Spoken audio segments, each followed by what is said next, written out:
Israel Iran போர் நிறுத்தப்பட்டதாக அமெரிக்க அதிபர் Donald Trump மாறுதட்டிய அடுத்த சில மணி நேரத்தில் முக்கிய அம்சத்தை கூறியிருக்கிறது இந்திய வெளியுறவுத்துறை. 12 நாள் போருக்கு பிறகு இந்தியா சொல்வது என்ன நடந்தது விரிவாக பார்க்கலாம். இஸ்ரேல் ஈரான் இடையே தொடர்ந்த போர் முடிவுக்கு வந்ததாக ட்ரம்ப் அறிவித்துள்ள நிலையில் மௌனம் கலைத்திருக்கும் இந்திய வெளியுறவுத்துறை பல்வேறு விஷயங்களை விளக்கியுள்ளது. இஸ்ரேல் ஈரான் இடையே தொடரும் மோதலை கவனித்து வருவதாகவும், ஈரான் மீதான அமெரிக்காவின் தாக்குதல், அதற்கு பதிலடியாக கத்தாரில் இருக்கும் அமெரிக்க படைகள் மீது ஈரானின் தாக்குதல் என்று அனைத்தையும் கவனித்து வருவதாகவும் தெரிவித்துள்ளது.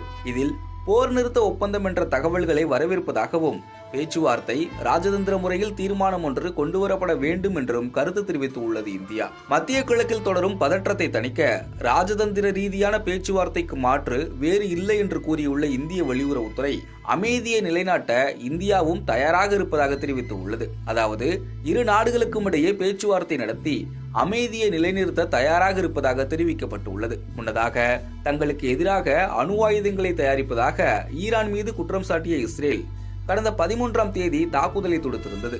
இதற்கு ஈரானும் வலுவான பதிலடி கொடுத்து வந்ததால் மத்திய கிழக்கில் நிலைமை மோசமானது. உச்சபட்சமாக உள்ளே புகுந்த அமெரிக்கா கடந்த 2ஆம் தேதியன்று ஈரானின் அணு ஆயுத தளங்கள் மீது தாக்குதல் தொடுத்தது பதற்றத்தை கூட்டிய நிலையில் அமெரிக்காவுக்கும் பதிலடி கொடுத்திருந்தது ஈரான். தொடர்ந்து போர் நிறுத்தம் அமலுக்கு வந்துள்ளதாக அமெரிக்கா அறிவித்த நிலையில் இந்தியாவும் தனது நிலைப்பாட்டை தெரிவித்துள்ளது. இதனால் ராஜதந்திர ரீதியில் போரில் அமைதி நிலைநாட்டப்பட வேண்டும் என்ற குரல் வலுத்திருக்கிறது.